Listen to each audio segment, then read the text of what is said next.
هل تعلم يا أخي الحبيب أنه من علامات الساعة بل من أخطر علامات. The Euphrates River, once a powerful and life-giving river, has mysteriously dried up. What's been discovered beneath its riverbed is beyond belief. Is this gold? Why is gold? Could this be connected to the legendary land of Havilah? Even more chilling, some believe there is one thing was used to bind the four fallen angels mentioned in Revelation. And with a recent blood moon aligning with these events, is this a direct warning from God? Could we be witnessing the final signs before Jesus' return? Join us as we reveal the chilling truth behind these discoveries and what they could mean for the end times. In recent years, the Euphrates has been drying up at an alarming rate. But after the river gradually disappeared, it revealed horrifying things. As the Euphrates River has continued to dry up, a series of astonishing discoveries have been made. None more captivating than the appearance of gold beneath the riverbed. Once the powerful current of the Euphrates receded, revealing the ancient riverbed, local villagers and treasure hunters began uncovering what appeared to be large deposits of gold. Reports started surfacing of gold coins, gold dust, and even ancient gold artifacts scattered beneath the dried riverbed. Initially, many believed it was a hoax or a case of mistaken identity, but as more discoveries were made, it became clear that the Euphrates was hiding something extraordinary. The gold wasn't just found in small amounts. Entire clusters of gold artifacts and deposits of gold dust were discovered in the riverbed. The sheer quantity of gold suggested that it may have been buried or hidden there intentionally. Videos and testimonies from the region described locals flocking to the riverbanks, sifting through the sand and mud, and walking away with handfuls of gold. Some found ancient coins with Babylonian and Assyrian symbols, while others uncovered gold jewelry, decorative items, and even what appeared to be parts of ancient temple furnishings. Archaeologists and historians were stunned. How could so much gold have ended up beneath the Euphrates? And why was it appearing now, just as the river began drying up for the first time in recorded history? The discovery of gold beneath the Euphrates raises deep and unsettling questions, especially when viewed through the lens of biblical prophecy and ancient history. Hold on a second. Tap that like button, drop a comment below, and don't forget to share this video with your friends. All right, let's keep going. Why gold? Gold has always held a powerful significance in human history and biblical tradition. Throughout the Bible and ancient texts, gold is portrayed as a symbol of wealth. Nations and kings measured their strength and power based on their possession of gold. Divine favor. Gold was often used to construct sacred objects and places of worship, signifying purity and holiness. Judgment and corruption. Gold is also tied to idolatry and human greed, leading to God's judgment upon sinful nations. The presence of gold beneath the Euphrates raises profound questions.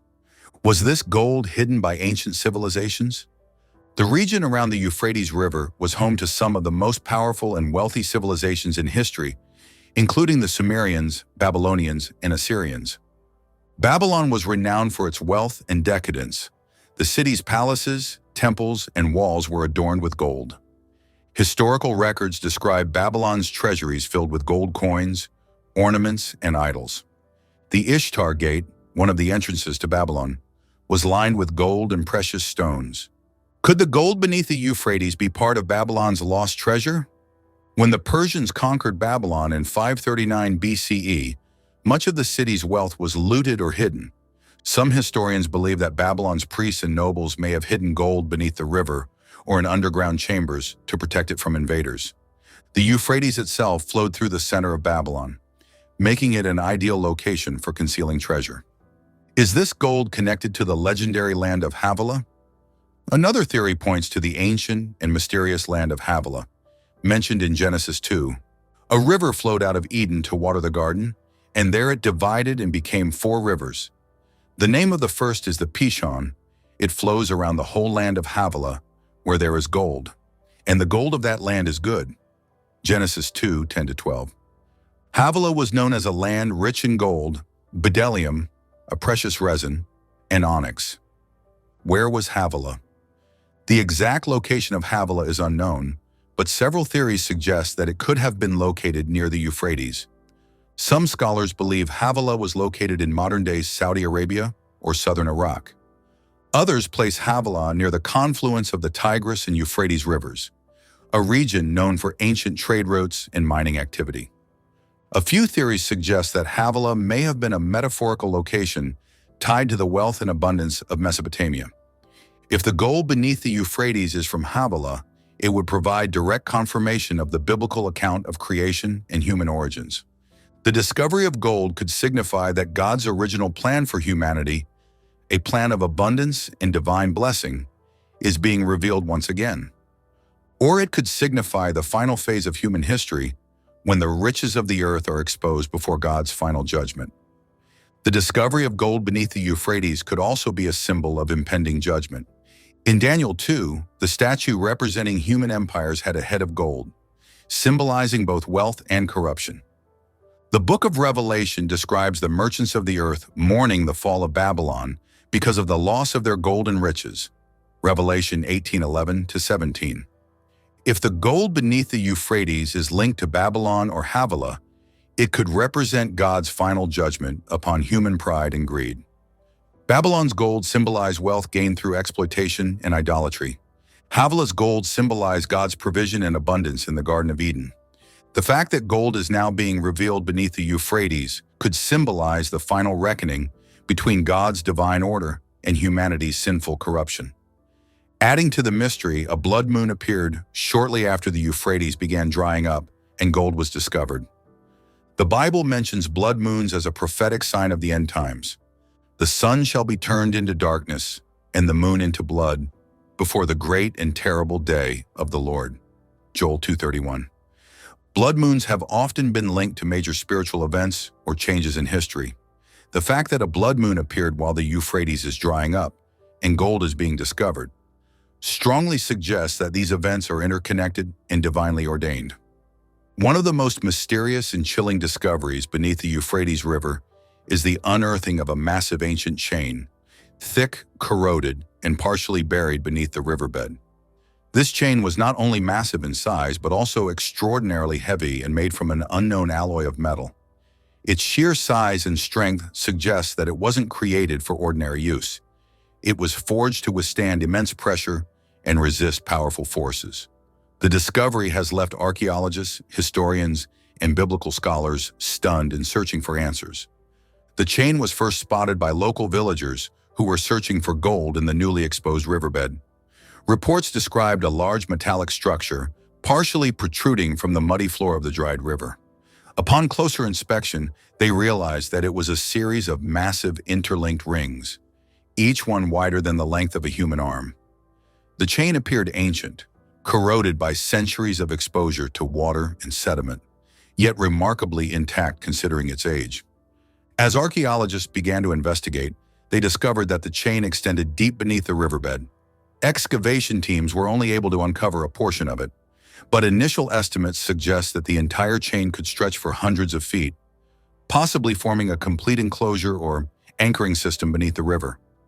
What's even more mysterious is that the chain was locked, with a clasp or binding mechanism that seemed to have been forged with extreme precision. This raised an unsettling question. Was this chain designed to restrain or imprison something beneath the Euphrates? Why is there a chain in the Euphrates River? The size, strength, and design of the chain suggests that it was not intended for common use. It wasn't created to hold a ship or secure a building. It was clearly designed to restrain something powerful. The scale of the chain raises several unsettling questions. Could this chain have been used to bind the four fallen angels mentioned in Revelation? One of the most chilling prophecies in the Bible involves the release of the four fallen angels, who are said to be bound beneath the Euphrates River. In Revelation 9:14-15, the Bible describes an angel being commanded to release the four angels who had been bound beneath the river, saying to the sixth angel who had the trumpet, "Release the four angels who are bound at the great river Euphrates." So the four angels, who had been prepared for the hour and the day, and the month and the year, were released to kill a third of mankind. Could the chain be holding the four fallen angels? The book of Revelation suggests that these angels are not just ordinary beings. They are incredibly powerful entities whose release will trigger catastrophic judgment upon the earth.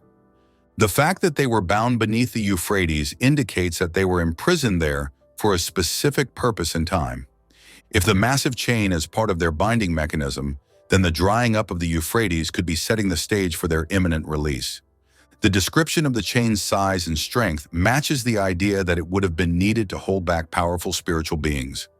This raises the terrifying possibility that the chain was placed there thousands of years ago by divine command, perhaps by an angel or even by God himself, to prevent the fallen angels from being released until the appointed time.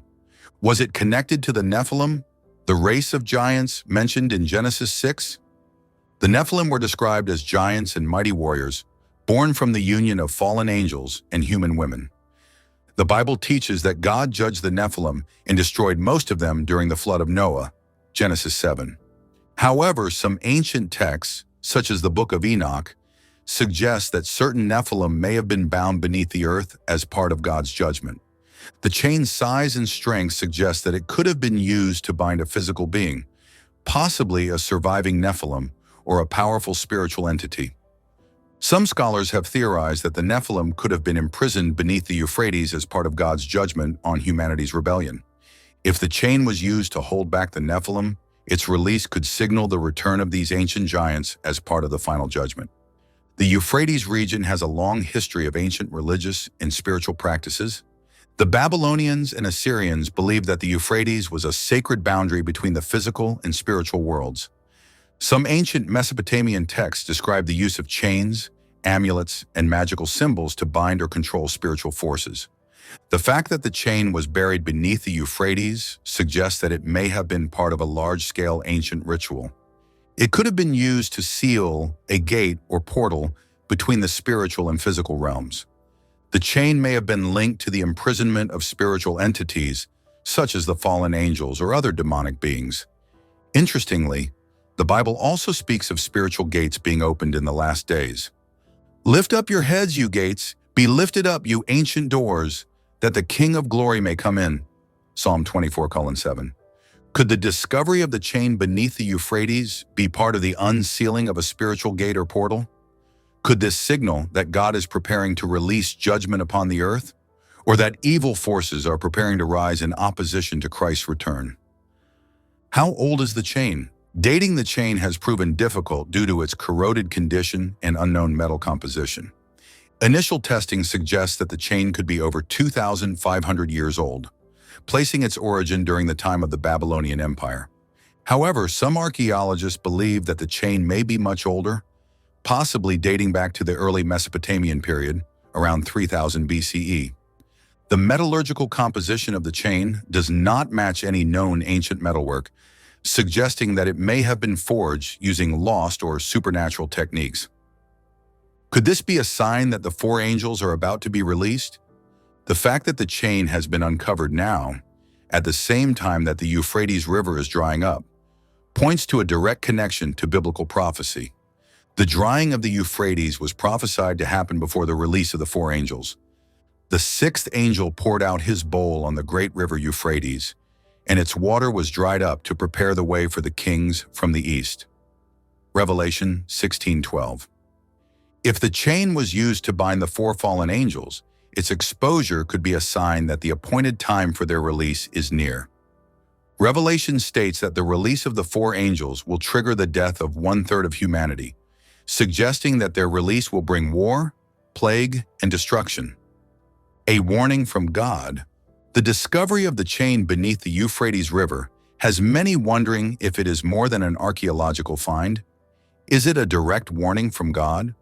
When considered alongside other recent global events and prophetic signs, the excavation of the chain seems to fit perfectly with the Bible's description of the end times. The drying up of the Euphrates River, the discovery of gold, the appearance of blood moons, and the increase in wars and natural disasters all mirror the very events that Jesus and the prophets warned about. Throughout the Bible, God used physical signs and supernatural events to warn his people. In the days of Noah, God warned humanity through the building of the ark and the gathering of animals. Genesis 6. Before the destruction of Sodom and Gomorrah, God sent angels to warn Lot and his family.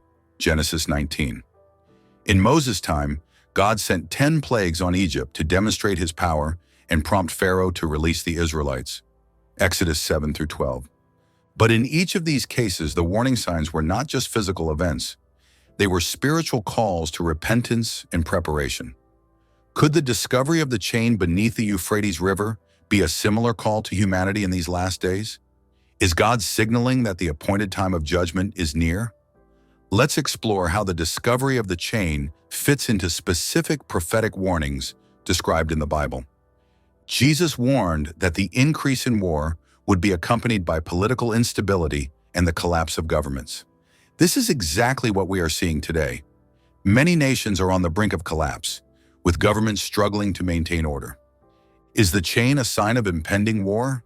The drying up of the Euphrates River is described in Revelation 16:12 as a preparation for the kings of the East, a mighty military force that will march on Israel for the final battle at Armageddon. The chain could represent the spiritual restraint that has prevented this final conflict from ever beginning.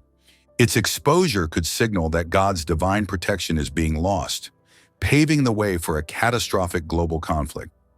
Jesus also predicted that natural disasters would increase in frequency and intensity before his return. There will be famines and earthquakes in various places. Matthew 24:7. Why the Euphrates River? In biblical tradition, the Euphrates River has always symbolized the boundary between order and chaos. When the river is full and flowing, it symbolizes God's provision and protection. The drying up of the river, along with the revealing of the chain, may symbolize God's removal of control over nature. The Bible teaches that final judgment will be accompanied by natural disasters, including earthquakes, plagues, and the darkening of the sun and moon. Revelation 6:12-14. Does the revealing of the chain signal that the final process of creation has begun? Does the chain represent God's restraint on evil? The discovery of the chain beneath the Euphrates River could represent the spiritual restraint that God has placed on the forces of evil. In 2 Thessalonians 2:7, Paul describes a restraint that holds back the Antichrist and the full power of Satan. For the mystery of lawlessness has already begun.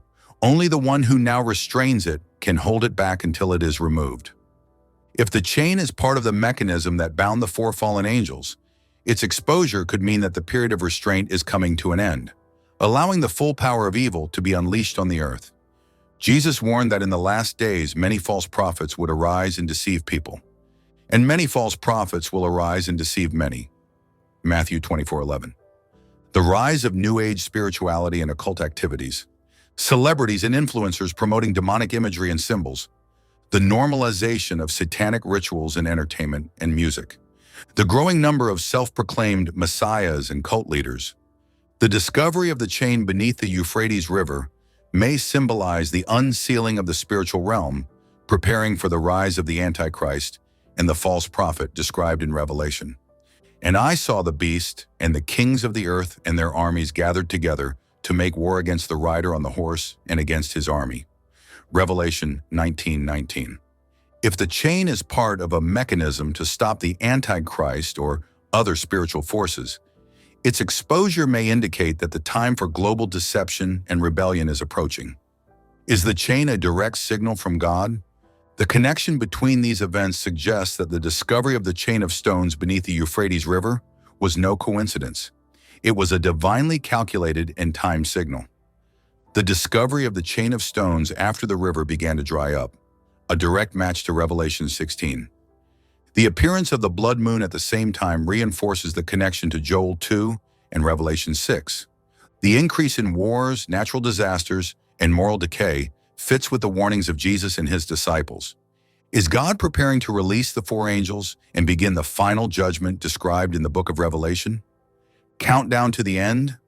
If the discovery of the chain beneath the Euphrates River is indeed a direct signal from God, it would mean that we are now living in the final countdown to Christ's return. The removal of God's restraints on evil could cause the rise of the Antichrist. The release of the four angels could lead to global war and catastrophic destruction. The revealing of the chain could mean that the final battle between good and evil is about to begin. Thank you for watching and stay tuned for the next video. I think I found a dinosaur. Those were the words of Joe Davis, who works at Rutland Water Nature Reserve. The sword is remarkably well preserved. The book of Revelation warns of the Euphrates River drying up, and this is signaling world-changing events. Once this thought to be symbolic, this prophecy now feels eerily real. A shocking discovery beneath its waters has left scientists baffled and believers alarmed. Could this be proof of God's hand at work? The Bible links the Euphrates to fallen angels and the rise of the Antichrist. Is this the final warning?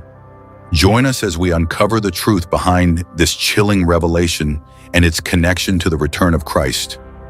The Euphrates River is drying up at an alarming rate. The dwindling waters of the Euphrates have revealed hidden secrets buried beneath its depths, secrets that may have remained hidden for thousands of years.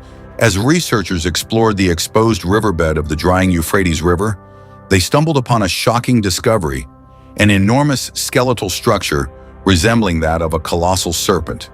The sheer size and length of the bones defied all known species, leading to immediate speculation about its origins.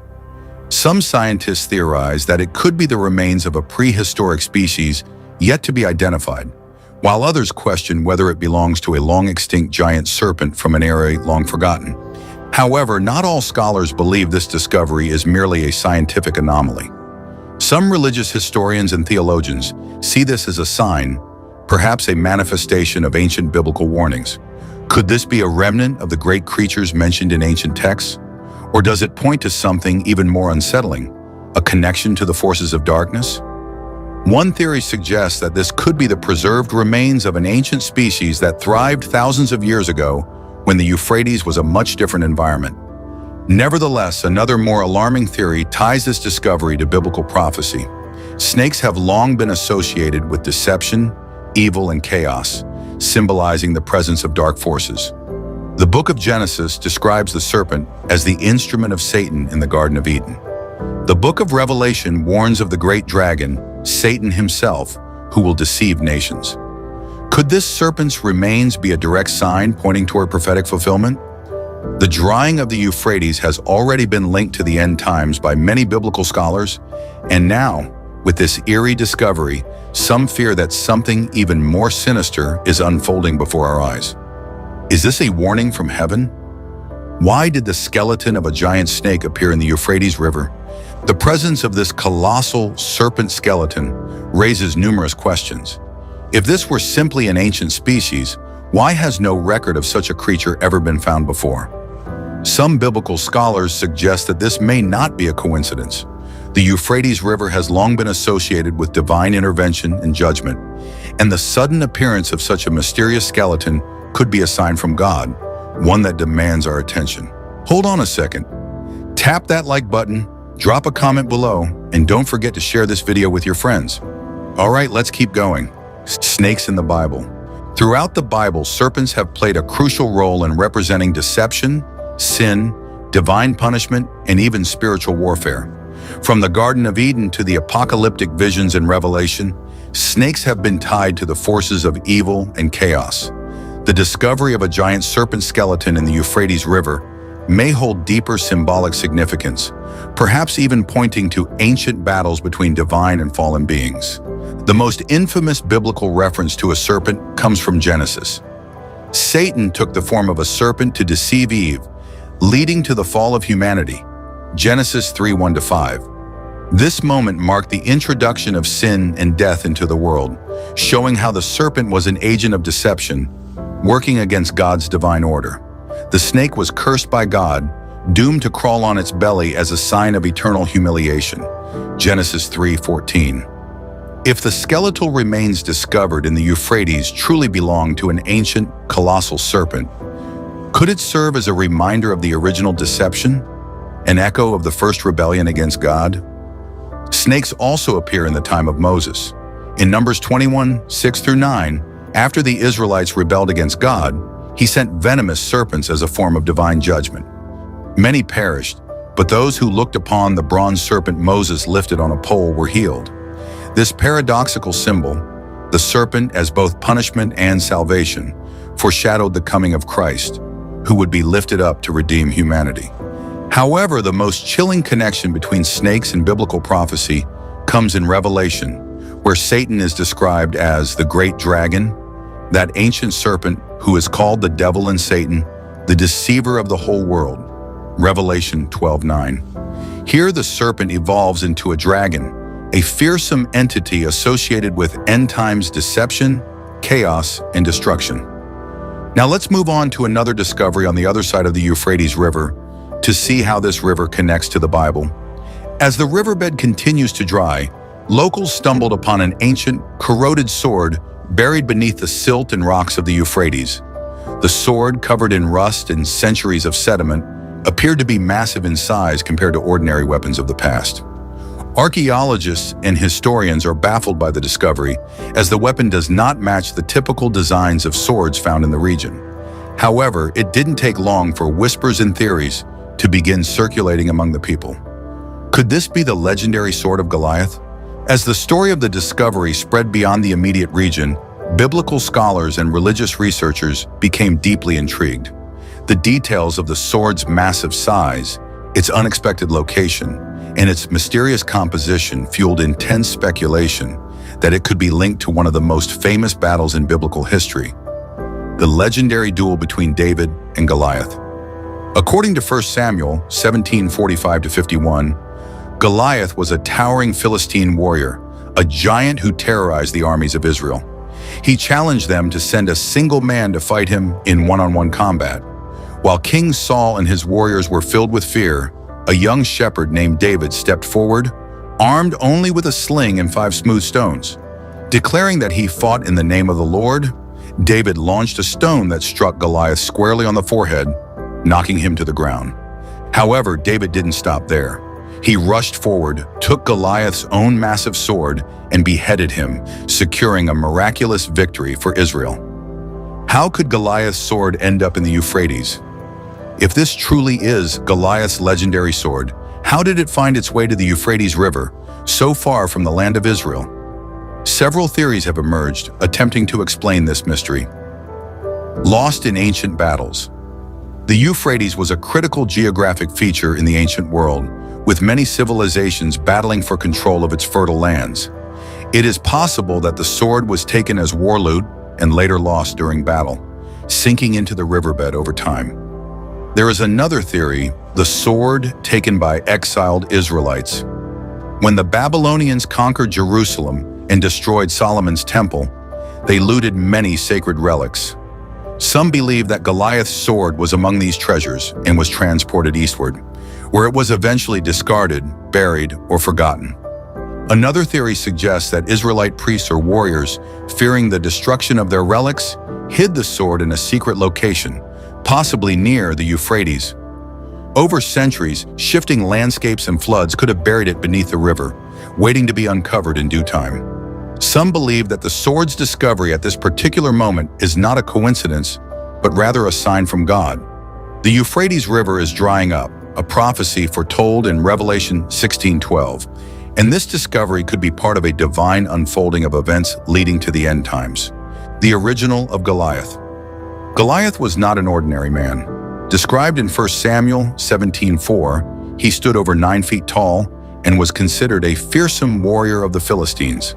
His immense size and strength have led many to believe that he was not fully human, but rather a descendant of the Nephilim. The Nephilim are one of the most mysterious and controversial beings mentioned in the Bible, often linked to the presence of fallen angels and their interference in human affairs. Their origins can be traced back to Genesis 6:4, which states, "The Nephilim were on the earth in those days, and also afterward, when the sons of God went to the daughters of humans and had children by them. They were the heroes of old, men of renown." Genesis 6:4 NIV. This passage has puzzled theologians and historians for centuries.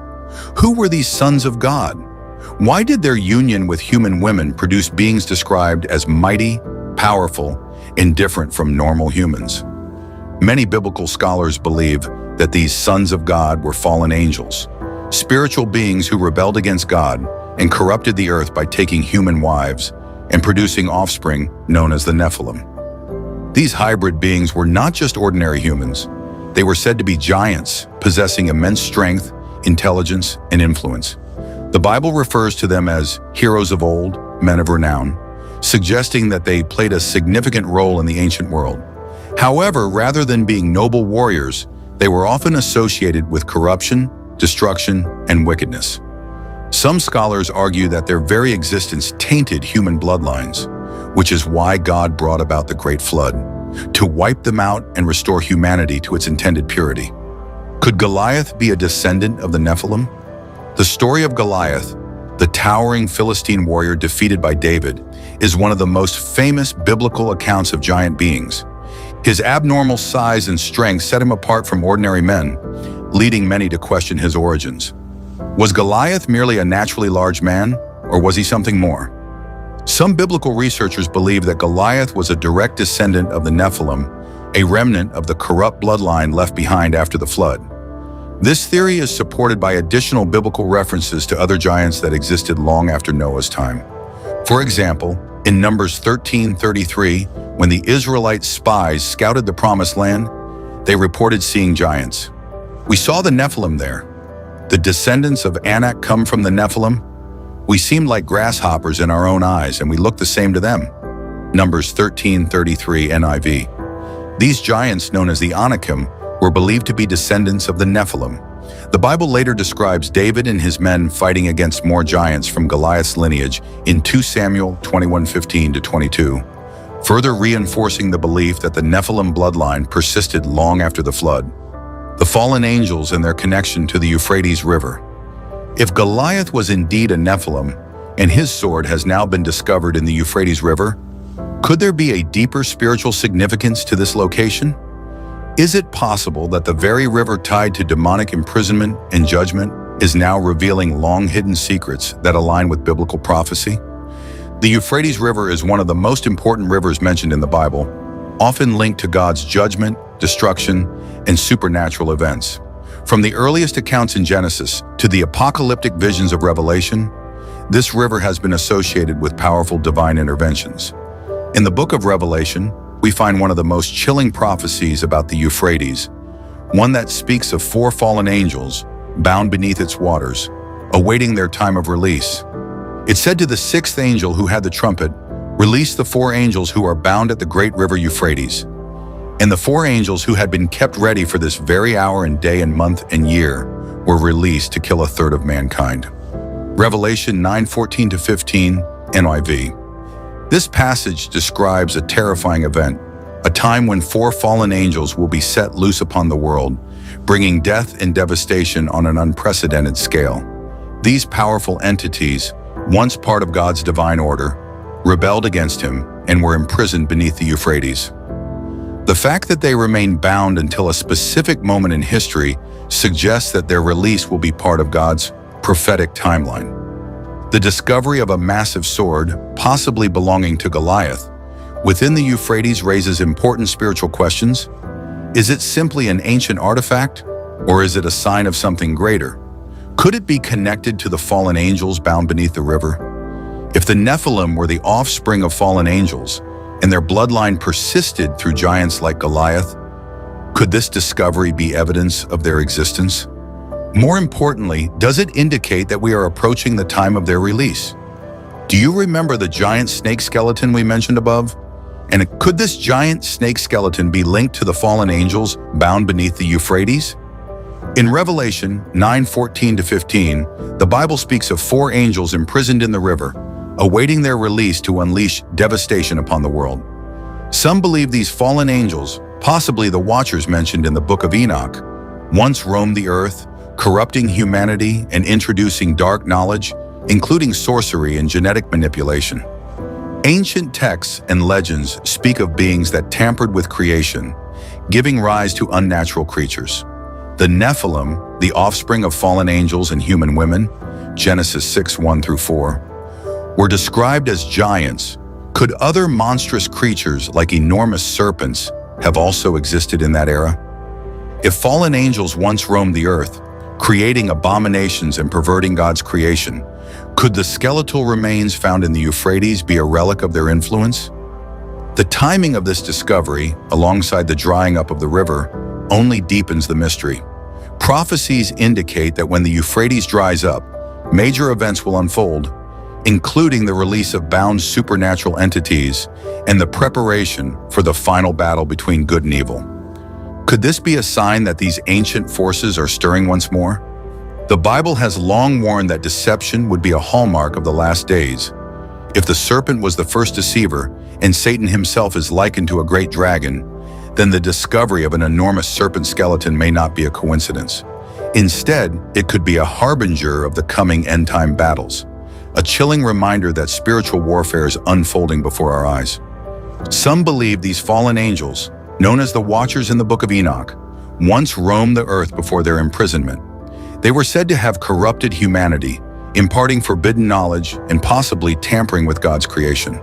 The Nephilim, described as giants and hybrids, were among their offspring, Genesis 6:1-4. But could these fallen beings have also created monstrous creatures, such as enormous serpents, as part of their defiance against God? Ancient cultures have long associated serpents with hidden knowledge, power, and rebellion against the divine. In various mythologies, serpents are often linked to supernatural beings, sometimes worshipped as gods and at other times feared as adversaries. Could the massive serpent skeleton found in the Euphrates be a remnant of a lost history, one where fallen angels walked among men and distorted God's creation? A legend of fallen angels in the Euphrates River. Let us elaborate on these angels. Revelation 9:14-15 says, "Release the 4 angels who are bound at the great river Euphrates, and the 4 angels who were prepared for this hour, day, month, and year were released to kill a third of mankind." These fallen angels, formerly powerful beings in God's divine order, rebelled against him and were cast down. Unlike other fallen angels who roam the earth freely, these 4 angels were imprisoned for a specific time in history, imprisoned until the final judgment, when they will be released to carry out a mission of destruction. The fact that they were bound to the Euphrates is significant, as the river has often been seen as a dividing line between civilizations, a historical battleground, and the site of major events in the Bible. Now that the Euphrates River has dried up, some believe this could be a prelude to their imminent release. Is the world on the brink of witnessing an apocalyptic event unlike anything it has ever seen before? The angels. The fallen angels of Genesis 6 are said to have descended to earth, taking human women as wives and creating a hybrid race known as the Nephilim, giant beings with supernatural powers. These fallen beings, often referred to as the Watchers in the Book of Enoch, were condemned for corrupting humanity and spreading forbidden knowledge, including war, magic, and the dark arts. Some Bible scholars speculate that the fallen angels bound in the Euphrates may be remnants of this original rebellion, watchers who committed serious crimes and were imprisoned. The discovery of a giant snake skeleton in the Euphrates may be further evidence of their ancient presence. Did these fallen angels ever create monstrous creatures to challenge God? Did their influence lead to the appearance of giant snakes, dragons, or other hideous creatures? If the fallen angels are about to be released, their appearance could lead to widespread chaos, deception, and destruction. Some believe they will manipulate world leaders, stir up global conflict, and help pave the way for the reign of the Antichrist. The Euphrates River is no ordinary body of water. Throughout history, it has been the site of spiritual encounters, divine judgments, and supernatural events. In Revelation 16:12, it is prophesied that the river will dry up to make way for the kings of the east, setting the stage for the Battle of Armageddon. With the water levels in the Euphrates currently at record lows, many believe the stage is being set for these apocalyptic events. Could this be a sign that the time for the release of the fallen angels is near? If so, their return will not be silent. As powerful supernatural beings, they can influence governments, cause wars, and deceive humanity through false miracles. Their purpose, as described in the book of Revelation, is to bring about destruction, resulting in the death of a third of humanity. Are we on the brink of Bible prophecy fulfillment? The world is experiencing turmoil, wars, natural disasters, disease, and economic instability, all of which are consistent with the Bible's warnings about the end of the world. With the Euphrates River drying up, strange discoveries being made, and tensions rising globally, could we be witnessing the gradual fulfillment of the chilling prophecies of the book of Revelation? The Bible tells us that before Jesus returns, the forces of darkness will rise in a final attempt to deceive and control humanity. The Antichrist will emerge as a powerful figure, offering false hope and solutions. Could the release of the 4 fallen angels be the catalyst for this deception? Total lunar eclipse and blood moon, a chilling omen? Adding to the growing sense of unease, a total lunar eclipse, commonly referred to as a blood moon, is set to occur on March 14th. Throughout history, blood moons have been regarded as celestial omens, signaling great upheavals, divine judgment, and supernatural events. Ancient civilizations watched the sky with reverence and fear, believing that such cosmic phenomena carried messages from the heavens. But what makes this particular blood moon even more unnerving is its timing. It aligns eerily with the drying of the Euphrates River, a prophesied event in the book of Revelation, as well as the shocking discovery of a giant serpent skeleton in the riverbed. Could these signs be pointing toward a momentous biblical event? Are we witnessing the alignment of prophecy in real time? The Bible frequently associates blood moons with the end times, judgment, and divine intervention. The prophet Joel explicitly connects the moon turning to blood with the coming of the day of the Lord.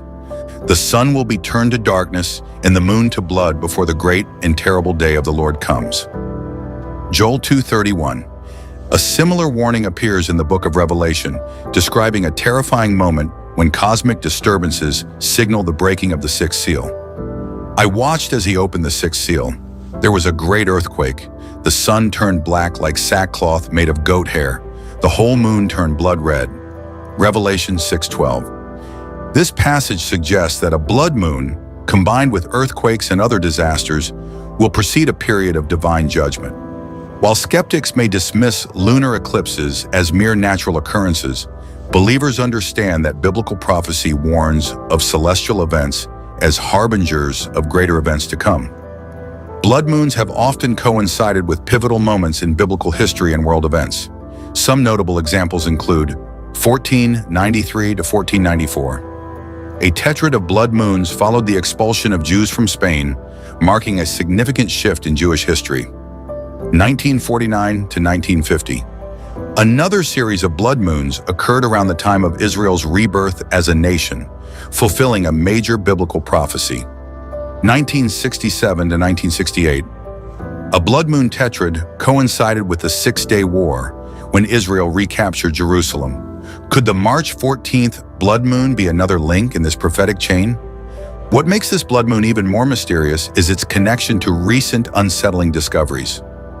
The drying of the Euphrates River, Revelation 16:12, prophesies that the Euphrates will dry up to prepare the way for the kings of the East, a critical event leading to the Battle of Armageddon. Today, reports confirm that the river is shrinking at an unprecedented rate. The discovery of the giant serpent skeleton. In the very river mentioned in Revelation, scientists have stumbled upon the skeletal remains of a massive snake-like creature. Given that the serpent is a symbol of Satan in the Bible, this discovery is deeply unsettling. Fallen angels bound in the Euphrates. Revelation 9:14 to 15 speaks of 4 fallen angels imprisoned in the river, waiting to be released to bring destruction upon the world. Could these celestial signs indicate that their release is drawing near? When considered together, these events paint a startling picture. The drying river, the ancient serpent, and the blood moon all seem to align with biblical warnings about the end times. Many prophecy watchers believe that celestial signs are God's way of sending warnings before major global events. Could this lunar eclipse be a signal that we are on the brink of something catastrophic? A war, an economic collapse, or even the rise of the Antichrist? As the world grows darker, both spiritually and geopolitically, many believe that we are living in the final chapters of biblical prophecy. The Bible warns that before the return of Christ, there will be signs in the heavens, wars and rumors of wars, plagues, and deception.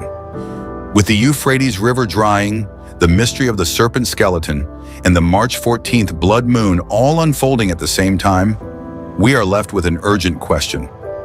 Are we witnessing a warning from God And if so, are we ready for what comes next? The Euphrates River is a major water source in Western Asia. This 1,740-mile-long river flows through Syria, Turkey, and Iraq, and serves a population of about 60 million people. Unfortunately, this major water source is drying up due to climate change, causing a disastrous effect on the people who rely on it. Some believe the river drying up is a prophecy being fulfilled from the Bible. Specifically, Revelations chapter 16, verse 12 states, "And the sixth angel poured out his vial upon the great river Euphrates, and the water thereof was dried up, that the way of the kings of the east might be prepared." This verse references the coming of God's rapture. However, there is also a scientific explanation for this phenomenon. The average annual flow of the river has decreased to half its original amount. Based on satellite images, the Euphrates River Basin has lost 34 cubic miles of fresh water from 2003 to 2013, according to IFL Science. According to the Inventory of Shared Water Resources in Western Asia, states people rely on the Euphrates River for fresh drinking water, irrigation, hydroelectric power, and agricultural purposes. The river drying up has threatened the lives of everyday, working people. Syria and Turkey. In northeastern Syria, temperatures have risen by 1.8 degrees Fahrenheit compared to 100 years ago, and the average rainfall has decreased by 18 millimeters per month per century, according to the Center for Strategic and International Studies, CSIS. Decreased rainfall has also affected Syrian agriculture. Syrian villages have seen a major decrease in crop production, according to the CSIS. Syria's wheat production has dropped by 75% since 2011. Contaminated water and lack of irrigation has also caused farmers to lose their crops. Syrian and Turkish government policies have not aided in the struggle for water. According to Green Matters, these government agencies use the need for water as leverage by withholding it from neighboring nations. The Syrian-Turkish dam along the border is controlled by Turkey. In 1987, Turkey and Syria made an agreement that Syria should get 132,086 gallons of water per second. However, in 2021, Syria accused Turkey of depriving Syrians of their share of water from the Euphrates. In reality, Syria was receiving about 52,834 gallons of water per second. This caused the Aluk water station in northeast Syria to stop generating electricity. Iraq. The Iraqi Ministry of Water Resources estimates that the river will run dry by 2040 due to declining water levels and droughts driven by climate change. According to Al Jazeera, an independent news channel in Qatar, the villages in Al-Ankur, Iraq, are suffering from the decreased access to fresh water. Their only source of water was Habaniya Lake. This lake was 55 square miles long and could hold 4.2 billion cubic yards of water. The land where the lake once stood is now cracked and dry. The people in the villages of Al-Ankur, Iraq, are relying on bottled water to survive. This is causing families to go into debt from buying water. Instead of fishing in the lake to make a living, workers are having to migrate to the closest cities to find manual labor. The civil war in Iraq has severely damaged existing infrastructure and made it even more difficult to build upon it. When ISIS occupied parts of the region, many families were displaced. When these families were able to return, water resources were scarce, causing these families to be displaced again, according to Al Jazeera. Hussein Sobi, a Baghdad-based environmental activist, believes that Iraq needs a strong negotiation strategy to improve Iraq's access to water from neighboring countries. Many countries in the Middle East do not have a stable government aiding them in their struggle for water. With no strong, centralized government, millions of people are not getting the kind of care and support that they need during this environmental crisis. Health effects. With the lack of available fresh water, people turn to drinking waters that have later been found to be contaminated. Since people are drinking contaminated water, disease in the Middle East has increased over the past several years.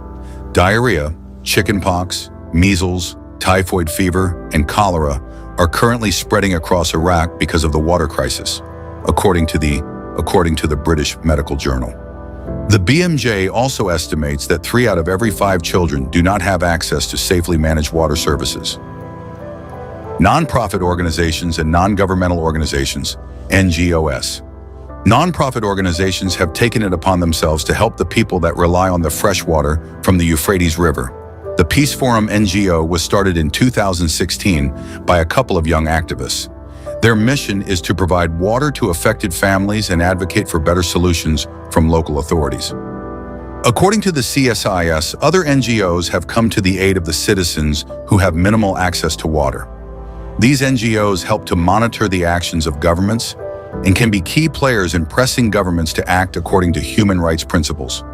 In Syria, 15 NGOs have helped by providing retrofitted water stations. 35 have lightly supported water stations. 5 have helped to provide stations for power supply. 10 have helped provide water trucking filling points. 21 have helped with healthcare facilities, and 6 have helped with providing schools, according to the CSIS. Jacob, what would the literal reading look like when realized? Revelation 16:12-14. And the sixth angel poured out his vial upon the great river Euphrates, and the water thereof was dried up, that the way of the kings of the east might be prepared. And I saw 3 unclean spirits like frogs come out of the mouth of the dragon, and out of the mouth of the beast, and out of the mouth of the false prophet. For they are the spirits of devils, working miracles, which go forth unto the kings of the earth and of the whole world, to gather them to the battle of that great day of God Almighty. Would not literal involve modern Iraq and the Euphrates by it? But the imagery is from the prophetic and visual vantage of Palestine. When we in America or Europe or the UK look east, we see China and the Asian countries. If the locale of the vision is literal, would not the players, the dragon, beast, false prophet, and frog-like devils, also be literal and visible? And how come the kings of the east then morph into the kings of the earth and of the whole world? This view is called premillennial because it teaches that Christ will come again before a 1,000-year reign upon the earth. It is called historic because, according to some, it was the dominant view of the early church, and also because, in various forms, it has appeared throughout much of church history. Thank you for watching, and stay tuned for the next video.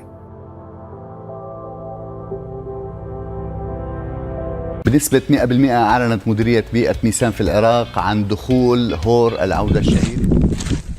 صور الأجواء هيك، صور الأجواء.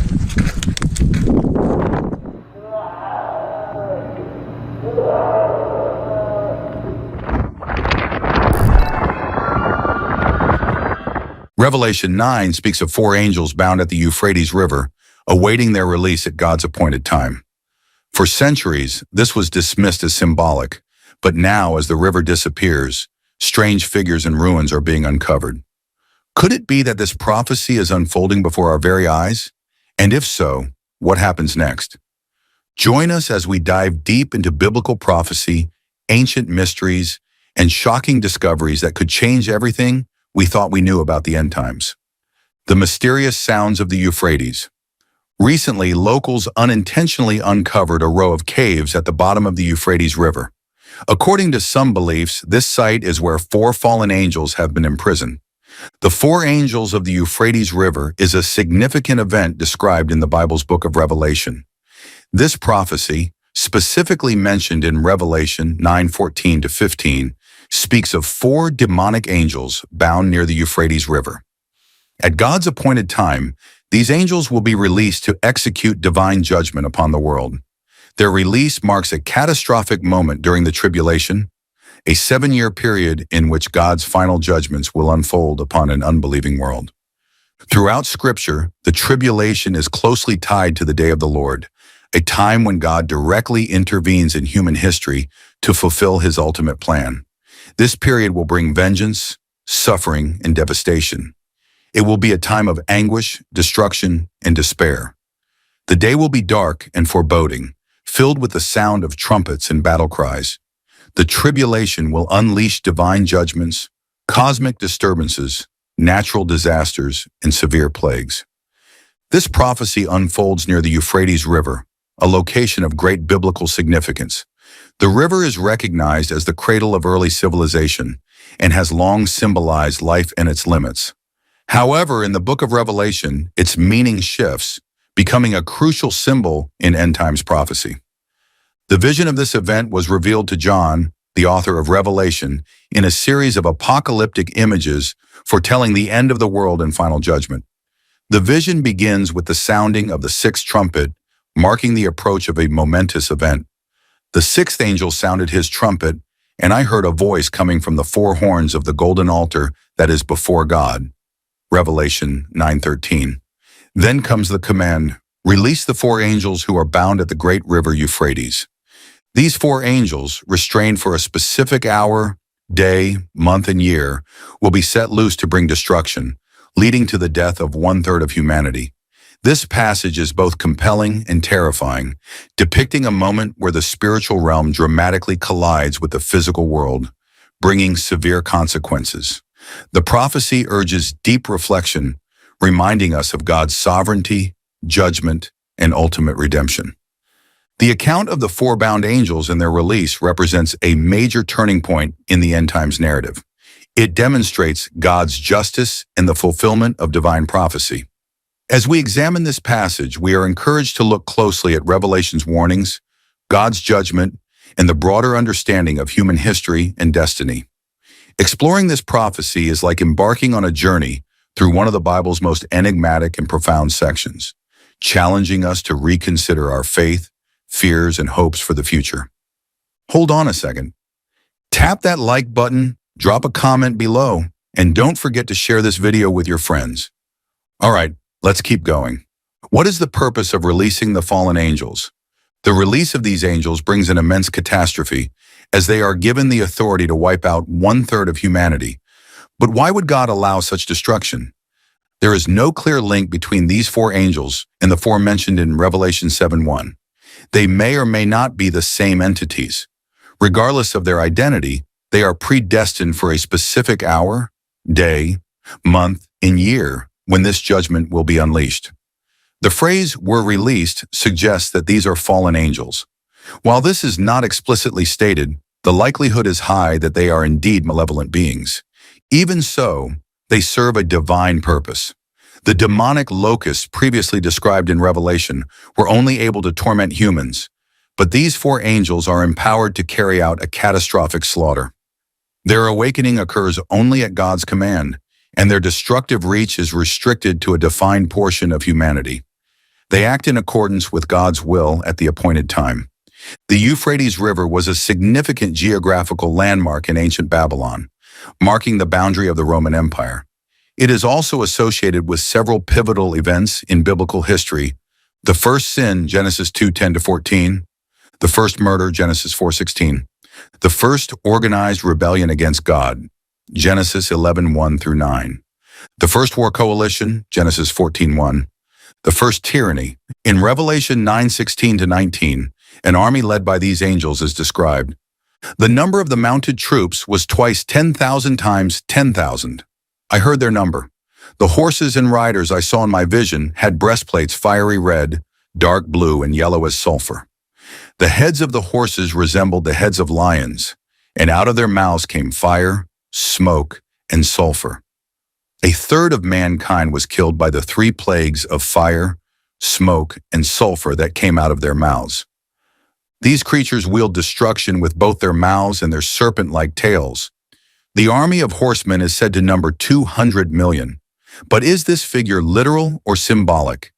It may not be an exact count, but rather an expression of an innumerable force, one greater than anything humanity has ever faced. The depiction of these horsemen is grotesque and nightmarish, forming an incredibly vivid image of terror. Don't forget to like this video and subscribe to the channel for more amazing content. Your thoughts matter, so feel free to share your opinions in the comments. Now, let's dive back in. Could BRICS be the 200 million army? Does this passage describe a human army or a supernatural force? Is it referring to a vast legion of human soldiers, or does it symbolize an invasion of demonic hordes? If this is a natural army, the strange and terrifying description may be John's way of depicting modern, mechanized warfare using the language available to him. Given that he was witnessing events far beyond his time, it is possible that what he saw resembled tanks, missiles, or other war machines which he described in the most vivid terms he knew. One interpretation is that the 200 million strong force represents a literal army, possibly a human military coalition. The BRICS nations, Brazil, Russia, India, China, and South Africa, have been growing in power and cooperation, and some speculate that such an alliance could one day field an army of this size. Could this be the force prophesied in Revelation? However, another perspective suggests that this is not a human army at all, but a demonic invasion. This aligns with the earlier description in Revelation of a locust-like demonic army unleashed upon the earth. If this cavalry is supernatural, it would mean that the earth will face an apocalyptic battle unlike anything in human history, with a force far beyond human comprehension. Despite the destruction they bring, Revelation warns that the survivors will still refuse to repent. The rest of mankind who were not killed by these plagues did not repent of the works of their hands. They did not stop worshiping demons and idols of gold, silver, bronze, stone, and wood. Revelation 9:20. This chilling prophecy suggests that even after witnessing divine judgment, many will continue to reject God, clinging to their false gods and wicked ways. Whether this army is human or supernatural, one thing is certain: it represents a time of unparalleled devastation and divine judgment, serving as a final warning before the end of days. It doesn't stop there. Not only strange sounds were discovered under the Euphrates River, scientists also discovered one more thing. As the investigation deepens, scientists turn to advanced genetic testing to analyze the strange skeletal remains discovered beneath the Euphrates River. What they uncover shakes the foundation of everything we know about human history. The DNA extracted from these ancient bones reveals an unsettling truth. It partially matches certain human populations still alive today. This revelation suggests that the bloodline of the Nephilim, the offspring of fallen angels and human women, as described in Genesis 6:4, may have never truly vanished. But the findings don't stop there. As researchers cross-reference this genetic data with historical records and genealogical studies, an even more alarming theory begins to take shape. Some of the world's most powerful families, those who have held influence across empires, secret societies, and modern global institutions, may share a direct genetic link to these ancient beings. Could it be that fallen angels have not only survived in the shadows but have actively shaped the course of human civilization for thousands of years? The implications of this discovery are staggering. If remnants of Nephilim DNA still exist within certain bloodlines, it could explain the unnatural thirst for power, the insatiable desire to control nations, and the eerie connections between influential figures throughout history. From ancient kings and warlords to modern elites in politics, finance, and media, could there be a hidden force guiding human affairs? A force that traces its origins back to the very angels who defied God? Biblical prophecy warns that in the last days, deception will reach its peak, and an unholy resurgence may occur. Jesus himself said, "As it was in the days of Noah, so it will be at the coming of the Son of Man." Matthew 24:37. In the days of Noah, the Nephilim roamed the earth, hybrid beings born of fallen angels and human women. Are we witnessing their return? Have they been here all along, steering history from the shadows? Who are the Nephilim? The Nephilim are mysterious beings mentioned in the Bible, often described as giants or hybrid offspring of fallen angels and human women. Their existence is one of the most debated topics in biblical history, theology, and ancient mysteries. The word Nephilim is derived from the Hebrew root NPL, meaning to fall or fallen ones, which has led many to believe they are the offspring of fallen angels who defied God. What does the Bible say about the Nephilim? Genesis 6:1-4, the days of Noah. The first biblical reference to the Nephilim appears in Genesis 6:1-4, describing a time before the Great Flood. When human beings began to increase in number on the earth and daughters were born to them, the sons of God saw that the daughters of humans were beautiful, and they married any of them they chose. Then the Lord said, "My spirit will not contend with humans forever, for they are mortal. Their days will be 120 years. The Nephilim were on the earth in those days, and also afterward, when the sons of God went to the daughters of humans and had children by them. They were the heroes of old, men of renown." This passage suggests that the sons of God, often interpreted as fallen angels, took human wives and produced a hybrid race called the Nephilim. These beings were described as powerful, possibly giant in stature, and notorious in ancient times. Numbers 13:32-33, the giants in Canaan. The Nephilim are mentioned again in Numbers 13:32-33, when Moses sent spies to scout the land of Canaan. And they spread among the Israelites a bad report about the land they had explored. They said, "The land we explored devours those living in it. All the people we saw there are of great size. We saw the Nephilim there. The descendants of Anak come from the Nephilim. We seem like grasshoppers in our own eyes, and we look the same to them." Here the Nephilim are linked to the Anakim, a race of giants in the land of Canaan. This suggests that even after the flood, some form of the Nephilim bloodline continued to exist. Sign of the end time. Many believe that the return of the Nephilim or fallen angelic interference is a sign of the end times. Jesus himself warned in Matthew 24:37, "As it was in the days of Noah, so it will be at the coming of the Son of Man." This statement suggests that the conditions before the great flood, corruption, violence, and possibly the presence of Nephilim, will return in the last days. If the Nephilim were the result of fallen angels corrupting humanity, then some believe this could happen again before Christ's return. Possible signs of the end times related to the Nephilim. Many believe that fallen angels and their influence are becoming more visible in the world. Reports of strange creatures, alien abductions, and unexplained genetic anomalies could be linked to Nephilim-like beings. Manipulation of human DNA.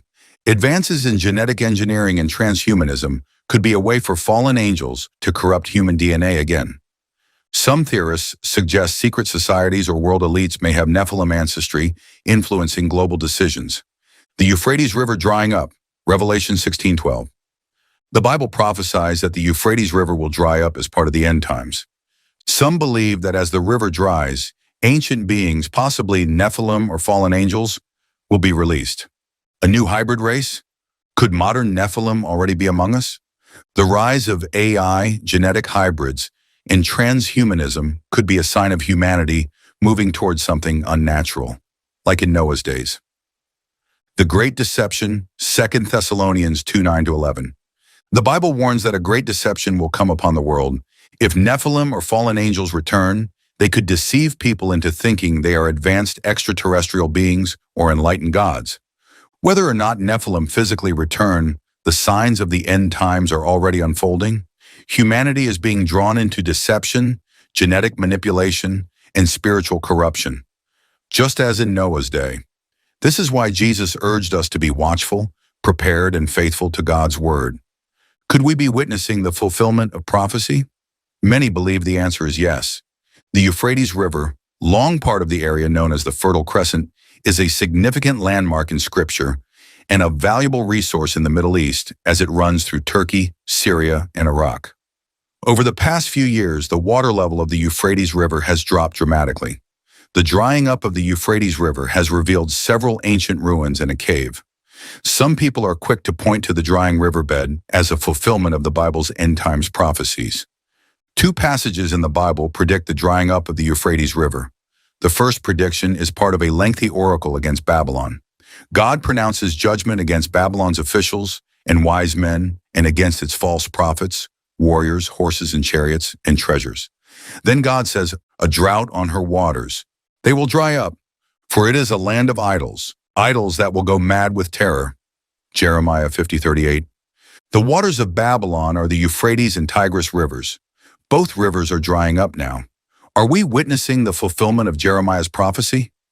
The second prediction of the Euphrates River drying up comes as part of the 7 bowl judgments in Revelation. The judgments of the 7-year tribulation start with the 7 seals, Revelation 6:1-17, 8:1-5, continue with the 7 trumpets, Revelation 8, 6-9:21, 11:15-19, and end with the 7 bowls, Revelation 16, Odin Dvatsid Odin. The bowl judgments come at the end of the tribulation, and they are so destructive that, if they continued, all human life would perish. Mark 13:19-20. The 6th bowl judgment, the penultimate judgment of the tribulation, is the drying up of the Euphrates River. Revelation the 16:12 says, "The sixth angel poured out his bowl on the great river Euphrates, and its water was dried up to prepare the way for the kings from the east." This prophecy not only identifies the judgment, but also gives the reason for it. So a great army from the east can cross the Euphrates unimpeded. Next, the kings of the earth gather to the place that in Hebrew is called Armageddon, Revelation 16:16. At that point, Jesus returns, and the battle fought at Armageddon will result in all God's enemies being destroyed, Revelation 16:17 through 20, 19:11 through 21. A key event leading up to Armageddon is the drying up of the Euphrates. Are we witnessing the setup for the fulfillment of a major end times prophecy? Concerning Jeremiah's prophecy that the Euphrates River will dry up, there are several possibilities. 1. The prophecy was fulfilled by military action in 539 BC, when the Persian king Cyrus conquered Babylon. According to the Greek historian Herodotus, Cyrus diverted the water of the Euphrates enough to allow his army to enter through the channels under the city walls. History 1.189 to 191. 2. The prophecy was fulfilled by drought at some unknown time. 3. The prophecy is being fulfilled now, as the Tigris and Euphrates rivers are diminishing. 4. The prophecy will be fulfilled during the Great Tribulation, corresponding to the sixth bowl judgment of Revelation 16. 5. The prophecy has a double fulfillment, once in the past and again in the future, during the end times. Concerning John's vision that the Euphrates will dry up, that will have a future fulfillment. The current drying up of the Euphrates is not related to the prophecy of Revelation 16:12 for these reasons. 1. The sixth bowl judgment comes near the end of the tribulation. Before the sixth bowl, the Antichrist will rise to power, the two miracle-working prophets will preach, and many terrible judgments will occur. We are not in the tribulation now. 2. According to Revelation 18:17 and 19, Babylon in the end times will do much commerce by ship, suggesting that the rivers in that area are freely flowing during the tribulation, at least for a while. 3. The supernatural drying up of the Euphrates in Revelation 16:12 allows an army from the Orient to march westward. No such army is threatening Israel now. When it comes time for the Battle of Armageddon, the Euphrates River will indeed dry up. The current water level of the Euphrates, the revealing of ruins and caves, etc., has nothing to do with Revelation 16:12. That simply hasn't happened yet. The seven seals, Revelation 6:1 through 17, 8:1 through 5, seven trumpets, Revelation 8:6 to 9:21, 11:15 to 19, and seven bowls, Goshern vials, Revelation 16. 1 to 21 are three series of end times judgments from God. The judgments get increasingly worse and more devastating as the end times progress. The seven seals, trumpets, and bowls are connected to one another. The seventh seal introduces the seven trumpets, Revelation 8:1 through 5, and the seventh trumpet introduces the seven bowls, Revelation 11:15 through 19, 15, Odin Vosum. The seven seals include the appearance of the Antichrist, Revelation 6:1 through 2, great warfare, Revelation 6:3 through 4, famine, Revelation 6:5 to 6, plague, Revelation 6:7 to 8, the martyrdom of believers in Christ, Revelation 6:9 to 11, a devastating earthquake causing terrible devastation and astronomical upheaval, Revelation 6:12 to 14. Those who survive the six seals are right to cry out, "Fall on us and hide us from the face of him who sits on the throne, and from the wrath of the Lamb, for the great day of their wrath has come, and who can stand?" Revelation 6:16-17. The seventh seal introduces the seven trumpet judgments. The trumpets include hail and fire that destroy much of the plant life in the world, Revelation 8:7. The death of much of the world's aquatic life, Revelation 8:8 through 9, 8:9, 10 to 11. The darkening of the sun and moon, Revelation 8:12. A plague of demonic locusts that torture the unsaved, Revelation 9:1 to 11. And the march of a demonic army that kills a third of humanity, Revelation 9:12 to 21. The seventh trumpet calls forth 7 angels who carry the 7 bowls of God's wrath, Revelation 11:15 through 19, 15:1 through 8. The bowl judgments include painful sores afflicting humanity, Revelation 16:2,